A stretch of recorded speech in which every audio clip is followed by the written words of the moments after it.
ਸਤਨਾਮ ਸ੍ਰੀ ਵਾਹਿਗੁਰੂ ਸਾਹਿਬ ਜੀ। ਇੱਕ ਓੰਕਾਰ ਸਤਨਾਮ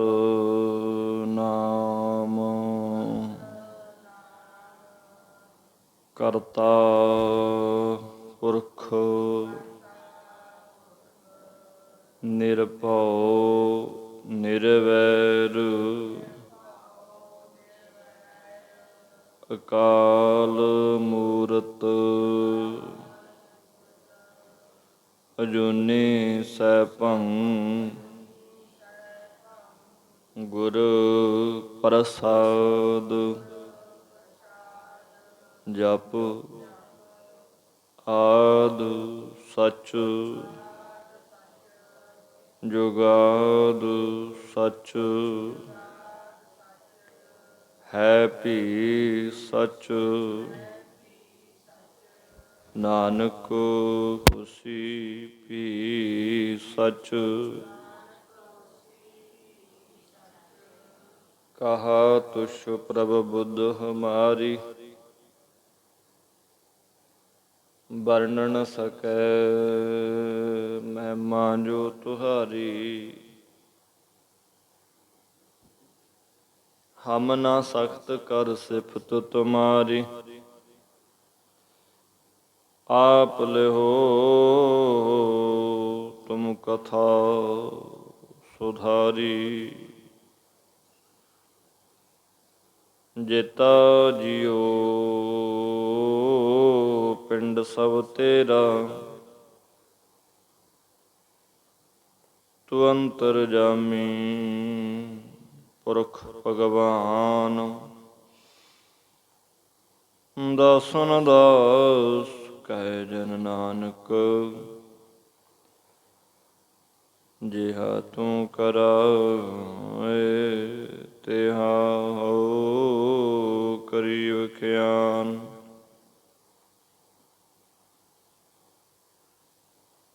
ਤੁਧ ਆਗੇ ਅਰਦਾਸ ਹਮਾਰੀ ਜਿਉ ਪਿੰਡ ਸਭ ਤੇਰਾ ਕਹੋ ਨਾਨਕ ਸਭ ਤੇਰੀ ਵਡਿਆਈ ਕੋਈ ਨਾਉ ਨਾ ਜਾਣੈ ਮੇਰਾ ਕਹੋ ਨਾਨਕ ਸਭ ਤੇਰੀ ਵਡਿਆਈ ਕੋਈ ਨਾਉ ਨਾ ਜਾਣੈ ਮੇਰਾ। ਪਰਮ ਸਤਿਕਾਰਯੋਗ ਗੁਰੂ ਰੂਪ ਸਾਧ ਸੰਗਤ ਜੀ, ਵਾਹਿਗੁਰੂ ਜੀ ਕਾ ਖਾਲਸਾ ਵਾਹਿਗੁਰੂ ਜੀ ਕੀ ਫਤਿਹ। ਪਰਮਾਤਮ ਦੇ ਪੁਰੀ ਪੁਰੀ ਬਸੰਤਾ ਸਭ ਪੁਰਸ਼ਾ ਸ੍ਰੀ ਅਕਾਲ ਪੁਰਖ ਪਰਮਾਤਮਾ ਵਾਹਿਗੁਰੂ ਜੀ ਨੇ ਅਪਾਰ ਕਿਰਪਾ ਕੀਤੀ ਹੈ। ਸਾਨੂੰ ਤੁਹਾਨੂੰ ਸਭ ਨੂੰ ਸੇਵਾ ਦਾ ਸੁਭਾਗ ਸਮਾਂ ਬਖਸ਼ੇ। ਸਤਿਗੁਰਾਂ ਦੇ ਅੰਮ੍ਰਿਤਮਈ ਬਚਨਾਂ ਦੀ ਵਿਚਾਰ ਕਰਨ ਦਾ ਸੁਣਨ ਦਾ ਸਮਾਂ ਦਿੱਤਾ ਹੈ। ਸੋ ਆਓ ਗੁਰੂ ਸਿੱਖ ਪਿਆਰਿਓ, ਜਿਤਨਾ ਕੁ ਸਮਾਂ ਸਤਿਗੁਰ ਬਖਸ਼ਦੇ ਨੇ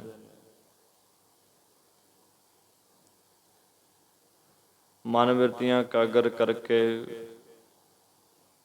ਗੁਰੂ ਚਰਨਾਂ 'ਚ ਬਹਿਣਾ ਕਰੀਏ। ਅਧਿਆਤਮਕ ਉਪਦੇਸ਼ ਗਿਆਨ ਰੱਬ ਦੇ ਰਾਹ ਦੀ ਵਿਚਾਰ ਜਿਹੜੀ ਹੈ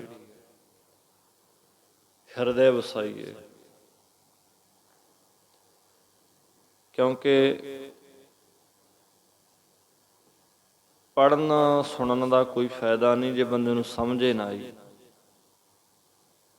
ਜੇ ਸਮਝੇ ਨਾ ਆਵੇ ਫਾਇਦਾ ਕੀ ਉਹਦਾ। ਬੱਚਾ ਸਕੂਲੇ ਜਾਂਦਾ ਹੈ, ਹੁਣ ਜੇ ਕੁਝ ਸਿੱਖ ਕੀ ਨਾ ਆਵੇ ਕੋਈ ਫਾਇਦਾ ਜੀ ਉਹਦਾ। ਮਾਂ ਬਾਪ ਕੀ ਕਰਨਗੇ, ਹਟਾਉਣਗੇ ਵੀ ਪੜ੍ਹਦਾ ਤਾਂ ਹੈ ਨਹੀਂ, ਅੱਗੇ ਤਾਂ ਵਧਿਆ ਨਹੀਂ, ਫੇਲ ਹੋਈ ਜਾਣਾ ਉਸੀ 3-4 ਵਾਰ ਇੱਕ ਕਲਾਸ ਦੇ ਵਿੱਚ। ਮਾਂ ਪਿਓ ਨੇ ਹਟਾ ਲੈਣਾ ਵੀ ਕੋਈ ਫਾਇਦਾ ਨਹੀਂ, ਪੈਸਾ ਖਰਾਬ ਕਰਨੇ, ਸਮਾਂ ਬਰਬਾਦ ਹੁੰਦਾ, ਕਿਸੇ ਕੰਮ ਧੰਦੇ ਲਾਉਣੇ, ਆਈ ਹੁੰਦਾ। ਉਹ ਹੈ ਦੁਨਿਆਵੀ ਖੇਡ। ਬੰਦਾ ਚਲੋ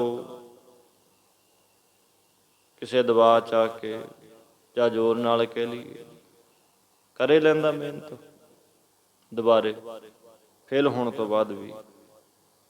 ਇੱਥੇ ਜਿਹੜਾ ਬੰਦਾ ਫੇਲ ਹੋ ਗਿਆ ਨਾ ਗੁਰੂ ਦੇ ਘਰ 'ਚ, ਰੱਬ ਦੇ ਰਾਹ ਦੀ ਵਿਚਾਰ 'ਚ ਤਾਂ ਗਿਆ।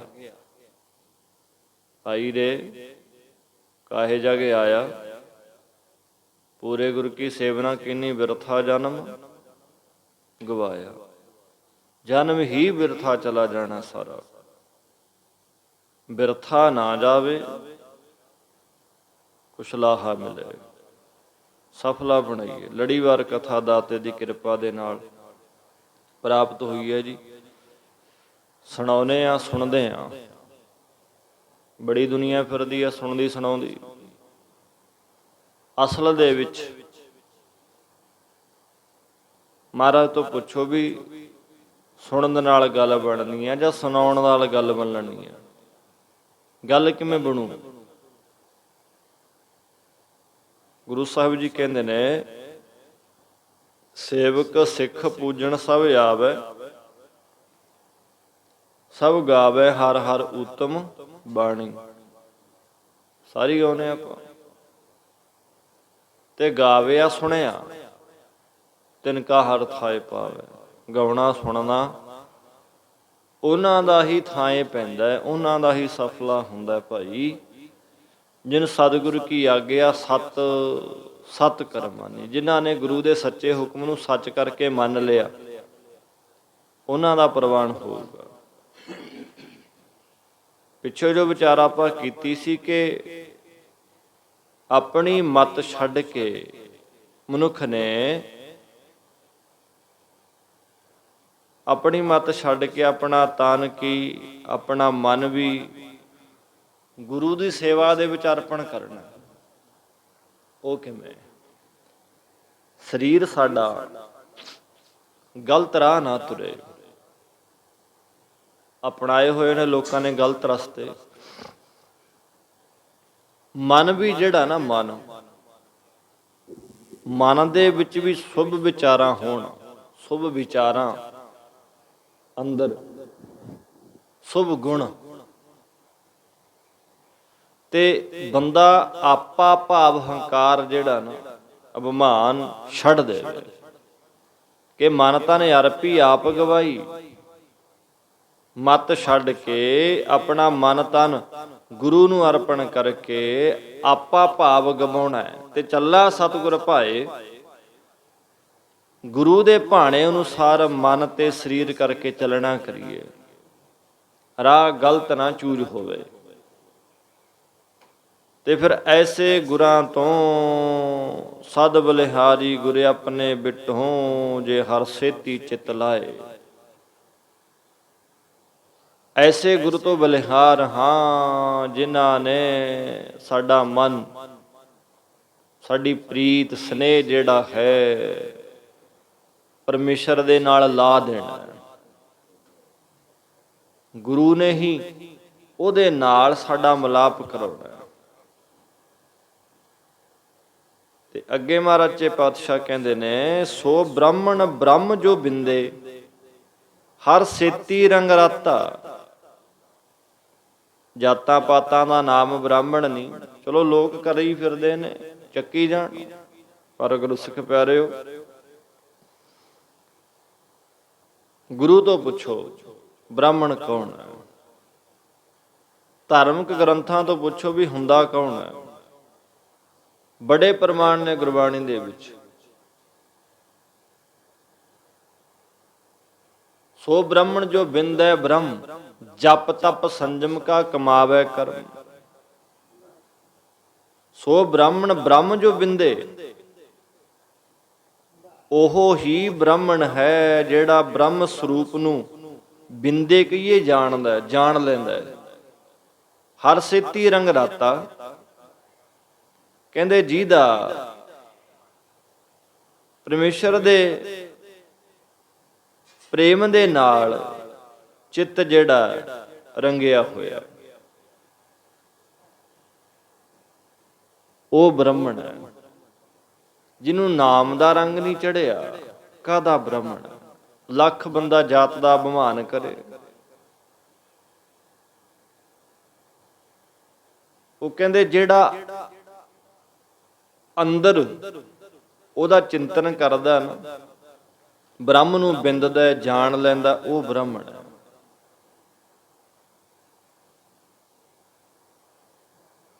ਜੋ ਬ੍ਰਹਮ ਦਾ ਅਭਿਆਸ ਜਿਹਦੇ ਕੋਲ ਹੈ, ਜਿਹਨੇ ਜਾਣ ਲਿਆ, ਸੋ ਬ੍ਰਾਹਮਣ ਕਹੀਅਤ ਹੈ ਹਮਾਰੇ। ਭਗਤ ਕਬੀਰ ਸਾਹਿਬ ਜੀ ਕਹਿੰਦੇ ਸਾਡੇ ਤਾਂ ਉਹਨੂੰ ਬ੍ਰਾਹਮਣ ਕਹਿੰਦੇ ਨੇ ਭਾਈ। ਆ ਤੂੰ ਕਰੀ ਚੱਲ ਜਾਤ ਦਾ ਅਭਿਮਾਨ। ਇੱਥੇ ਕੀ ਹੈ? ਜੋ ਤੋ ਬ੍ਰਾਹਮਣ ਬ੍ਰਾਹਮਣੀ ਜਾਇਆ, ਤੋ ਆਨ ਬਾਟ ਕਾਏ ਨਹੀਂ ਆਇਆ। ਹਮ ਕਤ ਲੋਹੂ ਤੁਮ ਕਤ ਦੂਧ। ਕਹਿੰਦੇ ਉਹ ਪੰਡਤਾ ਜਾਤ ਦਾ ਅਭਿਮਾਨ ਕਰਦਾ।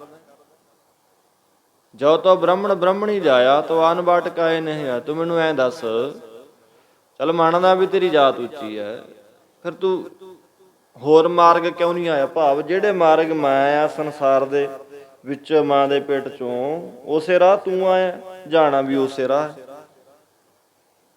ਤੂੰ ਆਨ ਬਾਟ ਕਾਏ ਨਹੀਂ ਆਇਆ। ਹਮ ਕਤ ਲੋਹੂ ਤੁਮ ਕਤ ਦੂਧ। ਜੇ ਕਹਿੰਦੇ ਚਲੋ ਅਸੀਂ ਹਾਂ, ਸਾਡੇ ਅੰਦਰ ਖੂਨ ਹੈ, ਫਿਰ ਤੇਰੇ ਅੰਦਰ ਦੁੱਧ ਦਿਖਾ। ਤੁਮ ਕਤ ਦੂਧ, ਤੇਰੇ ਅੰਦਰ ਦੁੱਧ ਹੈ, ਸਾਡੇ ਤਾਂ ਖੂਨ ਹੈ। ਤੇਰੇ ਅੰਦਰ ਵੀ ਖੂਨ ਹੈ, ਮੇਰੇ ਅੰਦਰ ਵੀ ਖੂਨ ਹੈ। ਅਸਲ ਦੇ ਵਿੱਚ ਉਹੀ ਬ੍ਰਾਹਮਣ ਹੈ ਜੋ ਬ੍ਰਹਮ ਨੂੰ ਬਿੰਦਦਾ ਹੈ, ਨਾ ਕਿ ਕੋਈ ਜਾਤ ਪਾਤ ਪਹਿਰਾਵਾ। ਹਰ ਸੇਤੀ ਰੰਗ ਰਾਤਾ, ਜਿਨ੍ਹਾਂ ਦਾ ਮਨ ਉਹਦੇ ਨਾਮ ਦੇ ਵਿੱਚ ਰੰਗਿਆ ਗਿਆ। ਜਨਮ ਜਾਏ ਤੇ ਸ਼ੂਦਰਾ, ਸੰਸਕਾਰੇ ਦਿਜੋ ਤਮਾ। ਵੇਦ ਪਾਠੀ ਵਿਭੇਤ ਵਿਪਰਾ, ਬ੍ਰਹਮ ਜਨੰਤੀ ਇਤੀ ਬ੍ਰਹਮਣਾ। ਜਨਮ ਤੋਂ ਸਾਰੀ ਸ਼ੂਦਰ ਨੇ, ਜਨਮ ਤੋਂ ਸਾਰੇ ਹੀ ਸ਼ੂਦਰ ਨੇ। ਸੰਸਕਾਰ ਦਚੋਤਤਾ, ਹਿੰਦੂ ਵੀਰਾਂ ਦਾ ਸਭ ਤੋਂ ਜਿਹੜਾ ਪਵਿੱਤਰ ਗ੍ਰੰਥ ਹੈ ਨਾ ਵੇਦ, ਸੁਰਤੀ ਪ੍ਰਮਾਣ, ਉਹਦੇ ਵਿੱਚ ਪ੍ਰਮਾਣ ਹੈ, ਤੇ ਉਹੀ ਭਰੇਖੇ ਪਾਈ ਜਾਂਦਾ। ਆਹ ਹੁੰਦਾ ਜੀ, ਉਹ ਹੁੰਦਾ। ਉਹਨਾਂ ਦਾ ਸਭ ਤੋਂ ਪਵਿੱਤਰ ਗ੍ਰੰਥ ਕਹਿੰਦਾ ਵੀ ਬੰਦੇ ਦੇ ਸੰਸਕਾਰ ਬੰਦੇ ਨੂੰ ਉੱਚਾ ਨੀਵਾਂ ਕਰਦੇ ਨੇ। ਅਸਲ ਦੇ ਵਿੱਚ ਜਨਮ ਤੋਂ ਸਾਰੇ ਸ਼ੂਦਰ ਨੇ, ਸਾਰੇ ਹੀ। ਸੰਸਕਾਰੇ ਦਚੋਤਮਾ,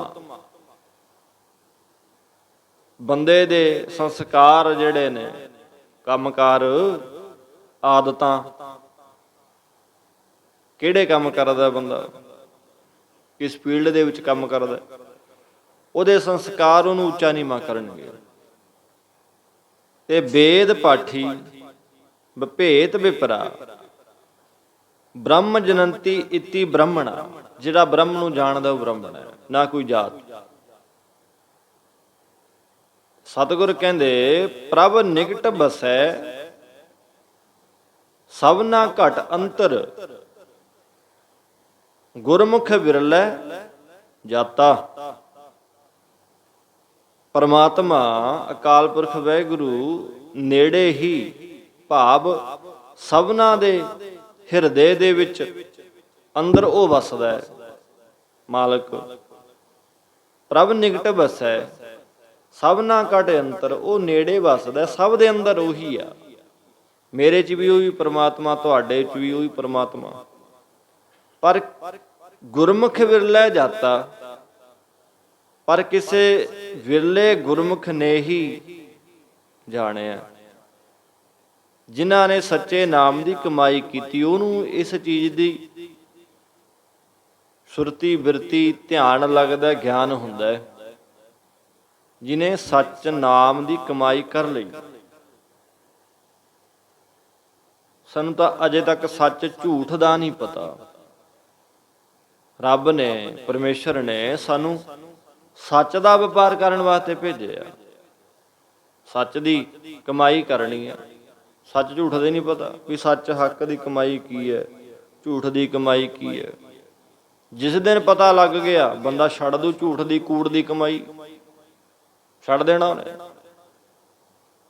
ਅਜੇ ਸਮਝੋ ਕਿ ਸਾਨੂੰ ਗਿਆਨ ਨਹੀਂ ਹੋਇਆ, ਅਜੇ ਸਾਡਾ ਮਨ ਡਰਦਾ ਨਹੀਂ। ਇਹ ਭੁਲੇਖੇ ਨੇ ਮੈਂ ਸਦੀ ਰਹਿਣਾ ਸੰਸਾਰ 'ਚ, ਇੱਕ ਨਾ ਇੱਕ ਦਿਨ ਤਾਂ ਐਸਾ ਆਊਗਾ ਜਿਹੜਾ ਅਸੀਂ ਆਹ ਸੰਸਾਰ ਦੇ ਵਿੱਚ ਨਹੀਂ ਦੇਖਣਾ। ਜਿਸ ਦਿਨ ਸਾਡੀਆਂ ਅੱਖਾਂ ਨਹੀਂ ਖੁੱਲੀਆਂ ਹੋਣਗੀਆਂ, ਇੱਕ ਨਾ ਇੱਕ ਦਿਨ ਤਾਂ ਆਉਣੀ ਹੈ। ਇਸ ਅੱਜ ਨਹੀਂ ਤਾਂ ਕੱਲ, ਸੋ ਦਿਨ ਆ ਬਣ ਲੱਗ। ਝੂਠ ਕੀ ਹੈ ਤੇ ਡਰਨਾ ਕੀ ਹੈ, ਸੱਚ ਹੈ। ਜੇ ਉਡਾਰੀ ਲਾਉਣੀ ਹੈ ਫਿਰ ਕਿਉਂ ਨਾ ਸਫਲਾ ਬਣਾਈਏ ਜੀਵਨ ਭਾਈ। ਵੇਖੀਏ ਕਿ ਅੱਗੇ ਆਉਣ ਵਾਲੇ ਮਾਰਗ ਜਿਹੜੇ ਨੇ, ਰਾਹ ਜਿਹੜੇ ਨੇ ਨਾ, ਕਿ ਜਹ ਮਾਰ ਕੇ ਗਨੇ ਜਾਏ ਨਾ ਕੋਸਾ, ਹਰ ਕਾ ਨਾਮ ਉਹਾਂ ਤੰਗ ਸੰਗ ਤੋਸਾ। ਉਹ ਮਾਰਗ ਰਾਹ ਜਿਹਦੇ ਪਤਾ ਨਹੀਂ ਕਿੰਨੇ ਕੁ ਕੋਹ ਨੇ, ਕਰੋੜਾਂ ਕਿਲੋਮੀਟਰ ਕੋਹਾਂ ਬਾਟ ਹੈ। ਆ ਥੋੜਾ ਬਹੁਤਾ ਅਸੀਂ ਦੂਰ ਜਾਣਾ ਹੋਵੇ, ਚੀਮੇ ਵੀ ਜਾਂਦੇ ਆ ਨਾ, ਉੱਥੇ ਵੀ ਕਿਤੇ ਖੜ ਕੇ ਇੱਧਰ ਉੱਧਰ ਦੁਕਾਨ ਤੇ ਹੋਟਲ ਤੇ ਮੂੰਹ ਮਾਰ ਕੇ ਆਵਾਂਗੇ, ਖਾ ਕੇ ਆਵਾਂਗੇ ਕੁਛ ਨਾ ਕੁਛ, ਸੁਨਾਮ ਵੀ ਜਾਵਾਂਗੇ ਤਾਂ ਵੀ। ਕਿਤੇ ਦੂਰ ਯਾਤਰਾ ਤੇ ਜਾਣਾ ਤਾਂ ਵੀ ਬੰਦਾ ਨਾਲ ਕੁਛ ਲੈ ਕੇ ਜਾਂਦਾ ਹੈ। ਕੋਈ ਬਿਸਕੁਟ ਲਿਜਾਂਦਾ ਕਰਾ ਕੇ, ਕੋਈ ਪੰਜੀਰੀਆਂ, ਕੋਈ ਕੁਛ। ਹਜ਼ੂਰ ਸਾਹਿਬ ਜਾਂਦੇ ਨੇ, ਹੇਮਕੁੰਟ ਸਾਹਿਬ ਜਾਂਦੇ ਨੇ, ਖਾਣ ਦਾ ਖਰਚਾ ਰਾਹ ਦਾ। ਭੁੱਖ ਲੱਗਦੀ ਹੈ, ਸਰੀਰ ਤਾਂ ਮੰਗੂਗਾ ਖਾਣ ਨੂੰ, ਜ਼ਰੂਰੀ ਆ। ਆਹ ਥੋੜੇ ਥੋੜੇ ਰਾਹਾਂ ਦੇ ਵਿੱਚ ਅਸੀਂ ਖਰਚੇ ਚੁੱਕੀ ਫਿਰਨੇ ਆ ਸੰਸਾਰ 'ਚ, ਭੁੱਖ ਲੱਗਦੀ ਹੈ। ਇੱਕ ਦਿਨ ਉਹ ਰਾਹ ਜਾਣਾ ਹੈ ਜਿਹੜਾ ਪਤਾ ਨਹੀਂ ਕਿੰਨਾ ਕੁ ਲੰਮਾ ਹੈ, ਗਿਣਤੀ ਇਹ ਨਹੀਂ ਜਿਹਦੀ, ਗਿਣਤੀ ਮਿਣਤੀ ਤੋਂ ਪਰੇ ਹੈ। ਉੱਥੇ ਆਹ ਦੁਨੀਆ ਵਾਲਾ ਖਰਚਾ ਨਹੀਂ ਜਾਊ, ਦੁਨੀਆ ਵਾਲਾ ਭੋਜਨ ਨਹੀਂ ਜਾਊ। ਹਰ ਕਾ ਨਾਮ ਉਹਾਂ ਸੰਗ ਤੋਸਾ। ਤੋਸਾ ਕਹੀਏ ਘਿਓ ਨੂੰ, ਮੈਦੇ ਨੂੰ, ਖੰਡ ਨੂੰ ਬਣਾ ਕੇ ਤੋਸਾ ਬਣਦਾ ਹੈ। ਚਲੋ ਹੁਣ ਵਾਲੀ ਜਨਰੇਸ਼ਨ ਨੂੰ ਤਾਂ ਨਹੀਂ ਪਤਾ, ਸਿਆਣੇ ਜਾਣਦੇ ਨੇ। ਯਾਤਰਾ ਜਾਣਾ ਹੁੰਦਾ ਨਾ, ਪਹਿਲਾਂ ਤੋਸਾ ਬਣਾ ਕੇ ਲਿਜਾਂਦੇ, ਘਿਓ, ਖੰਡ, ਮੈਦਾ ਤਿੰਨਾਂ ਦਾ ਮਿਸ਼ਰਣ, ਉਹ ਬਣਾ ਕੇ ਲਿਜਾਂਦੇ। ਰਸਤੇ 'ਚ ਭੁੱਖ ਲੱਗਦੀ ਛਕਦੇ। ਤੇ ਜਿਹੜੇ ਮਾਰਗ ਅਸੀਂ ਜਾਣਾ ਹੈ ਪ੍ਰੇਮੀਓ, ਉਹ ਮਾਰਗ ਤੇ ਕੇਵਲ ਪਰਮੇਸ਼ਰ ਦਾ ਨਾਮ ਹੀ ਸਾਡੇ ਵਾਸਤੇ ਤੋਸਾ ਭੋਜਨ ਹੈ। ਜੇ ਤਾਂ ਚੁੱਕ ਲਿਆ, ਇਕੱਠਾ ਕਰ ਲਿਆ ਸਮਾਂ ਰਹਿੰਦਾ ਤਾਂ ਠੀਕ ਹੈ, ਨਹੀਂ ਫਿਰ ਗੁਰਮੁਖੋ ਹੁਣ ਬੱਤੇ ਹਰ ਨਾਮ ਨਾ ਬੀਜਿਓਗੇ, ਭੁੱਖਾ ਕੇ ਖਾਏ। ਹੁਣ ਬੱਤ ਹੈ ਨਾਮ ਬੀਜਣ ਦੀ, ਨਾਮ ਬੀਜਣ ਦੀ ਬੱਤ ਕਹੀਏ, ਰੁੱਤ ਕਹੀਏ, ਸਮੋਂ ਆਈ ਹੋਈ ਹੈ ਜ਼ਮੀਨ ਦੀ। ਸਮਾਂ ਆ ਹੁਣ ਝੋਨਾ ਲੱਗ ਰਿਹਾ, ਹੁਣ ਜੇ ਸਮਾਂ ਲੰਘੇ ਤੁਸੀਂ ਝੋਨਾ ਲਾਉਂਦੇ ਫਿਰਾਵਾਂਗੇ, ਸਿਆਲਾਂ 'ਚ ਕੱਦੂ ਕਰਾਂਗੇ, ਗੱਲ ਬਣੂ ਕਿਤੇ? ਸਮਾਂ ਹੁੰਦਾ ਜੀ। ਨਾਮ ਬੀਜਣ ਦੀ ਰੁੱਤ ਹੈ, ਨਾਮ ਬੀਜਣ ਦੀ ਵੀ ਰੁੱਤ ਹੈ। ਕੋਈ ਵੀ ਕਰਮ ਹੁੰਦਾ ਹੈ, ਕੋਈ ਵੀ ਫਸਲ ਹੈ, ਉਹਦੀ ਰੁੱਤ ਹੈ, ਸਮੇਂ ਦੇ ਨਾਲ ਉਹ ਬੀਜੀ ਜਾਊ। ਨਾਮ ਬੀਜਣ ਦੀ ਰੁੱਤ ਹੈ। ਅਬ ਕੱਲੂ ਆਇਓ ਰਿਕ ਨਾਮ ਬੋਵੋ ਅਨੁਰਤ ਨਾਹੀ ਨਾਹੀ, ਮਤ ਪਰਮ ਭੁੱਲੋ ਭੁੱਲੋ ਮਨ ਰੁੱਤ ਨਾਮ ਰੇ। ਗੱਲ ਤਾਂ ਸਾਰੀ ਉੱਥੀ ਆ ਨਾ, ਧਿਆਨ ਦੇਵਾਂਗੇ ਤਾਂ ਹੀ ਗੱਲ ਬਣੂ। ਧਿਆਨ ਹੀ ਨਹੀਂ ਦਿੱਤਾ ਫਿਰ ਉੱਥੇ ਅਸੀਂ ਕੀ ਕਰਦੇ ਹਾਂ? ਬੰਦਾ ਕਰਦਾ ਕੀ ਹੈ? ਜਦੋਂ ਸਮਾਂ ਲੰਘ ਜਾਂਦਾ ਨਾ, ਸਮਾਂ ਲੰਘ ਜਾਂਦਾ ਹੈ, ਉੱਥੇ ਫਿਰ ਕੁਰਤਾ ਬੀਜ ਬੀਜੈ। ਬੰਦਾ ਕੁਰਤਾ ਬੀਜਦਾ ਜਦੋਂ ਬੀਜ ਦੀ ਰੁੱਤੇ ਨਹੀਂ ਹੁੰਦੀ। ਜੇ ਹੁਣ ਆਪਾਂ ਕਣਕ ਕਹੀਏ ਵੀ ਕਣਕ ਬੀਜਾਂਗੇ, ਗੱਲ ਬਣੂਗੀ ਤੇ ਜਿਹੜੇ ਬੀਜ ਦੀ ਰੁੱਤੇ ਨਹੀਂ। ਕੁਰਤਾ ਬੀਜ ਬੀਜੈ, ਪਰ ਉੱਥੇ ਕੀ ਹੁੰਦਾ ਜੀ? ਨਹੀਂ ਜੰਮੈ, ਉਹਨੇ ਜੰਮਣਾ ਨਹੀਂ। ਸਭ ਲਾਹਾ ਮੂਲ ਗਵਾਏਂਦਾ। ਉਹਦਾ ਝਾੜ ਦਾ ਸਾਨੂੰ ਕੀ ਮਿਲਣਾ? ਝਾੜ ਵਾਸਤੇ ਬੀਜਾਂਗੇ ਆਪਾਂ, ਝਾੜ ਤਾਂ ਮਿਲਣਾ ਕੀ ਹੈ? ਸਭ ਲਾਹਾ ਮੂਲ ਗਵਾਏਂਦਾ। ਜਿਹੜਾ ਬੀਜ ਸਾਡੇ ਕੋਲ ਹੁੰਦਾ ਉਹ ਵੀ ਗਿਆ ਸਾਡਾ। ਮੂਲ ਵੀ ਗਿਆ, ਲਾਹਾ ਤਾਂ ਉਹਦਾ ਕੀ ਮਿਲੂ। ਬਿਰਲੇ ਜਾਤਾ, ਕਿਸੇ ਗੁਰਮੁਖ ਨੇ ਹੀ ਇਹ ਜਾਣਨਾ ਕੀਤਾ ਅਸਲ ਦੇ ਵਿੱਚ, ਜਿਨ੍ਹਾਂ ਨੇ ਸੱਚੇ ਨਾਮ ਦੀ ਕਮਾਈ ਕਰ ਲਈ ਸਮਾਂ ਰਹਿੰਦੇ। ਸਮਾਂ ਰਹਿਣਾ ਕੀ ਹੈ? ਸਰੀਰ ਉੱਠ ਸਕਦਾ ਹੈ, ਇਸ਼ਨਾਨ ਪਾਣੀ ਕਰ ਸਕਦਾ ਹੈ, ਆ ਕੇ ਸੰਗਤ 'ਚ ਬਹਿ ਸਕਦਾ ਹੈ, ਆਪਣੀ ਮਰਜ਼ੀ ਨਾਲ, ਆਪਣੇ ਜ਼ੋਰ ਨਾਲ। ਭਾਵ ਕੇ ਰੰਗ ਮਾਣ ਲੈ ਪਿਆਰਿਆ, ਜਾਂ ਜੋਬਨ ਨੌ ਹੁੱਲਾ। ਜਿੰਨਾ ਟਾਈਮ ਸਰੀਰ ਦੇ ਵਿੱਚ ਨਵੀਂ ਜਾਨ ਹੈ, ਬੰਦਾ ਆਪ ਉੱਠ ਸਕਦਾ, ਨਹਾ ਸਕਦਾ, ਸੰਗਤ ਵਿੱਚ ਆ ਸਕਦਾ, ਬਹਿ ਸਕਦਾ, ਸੁਣ ਸਕਦਾ, ਬੋਲ ਸਕਦਾ। ਫਿਰ ਇੱਕ ਦਿਨ ਐਸਾ ਉਹ ਵੀ ਰੱਬ ਨਾ ਕਰੇ, 4 ਬੰਦੇ ਚੱਕ ਕੇ ਖੜਾ ਕਰਦੇ ਨੇ, ਨਾ ਬੰਦਾ ਨਹਾਉਣੀ ਨਹੀਂ, ਨਹਾ ਹੀ ਨਹੀਂ ਸਕਦਾ। ਕਿਸੇ ਨੇ ਨਲਾਉਣਾ, ਨਲਾਤਾ, ਨਹੀਂ ਬੈਠਿਆ ਪਿਆ। ਆਪਣੇ ਸਰੀਰ ਦੀ ਜਾਨ ਜਿਹੜੀ ਆ, ਆਪਣਾ ਜ਼ੋਰ, ਉਹ ਨਾਮ ਬੀਜਣ ਦੀ ਰੁੱਤ ਹੈ। ਫਿਰ ਉੱਥੇ ਬੰਦਾ ਜਦੋਂ ਸਮਾਂ ਲੰਘ ਜਾਂਦਾ ਨਾ, ਕਰੁੱਤਾ ਬੀਜ ਬੀਜੇ ਨਹੀਂ ਜੰਮੈ, ਸਭ ਲਾਹਾ ਮੂਲ ਗਵਾਏਂਦਾ। ਫਿਰ ਕਰੁੱਤੇ ਬੀਜਦੇ ਨੇ। ਜਵਾਨੀ ਬੰਦਾ ਪਾਪ ਕਰਮ ਕਰਦਾ ਰਹਿੰਦਾ, ਫਿਰ ਬੁੜਾ ਹੋ ਕੇ ਕਹਿੰਦਾ ਵੀ ਰੱਬ ਰੱਬ ਕਰਦੇ ਆ ਹੁਣ। ਐਵੇਂ ਕਿਵੇਂ ਹੋ ਜੂ ਫਿਰ?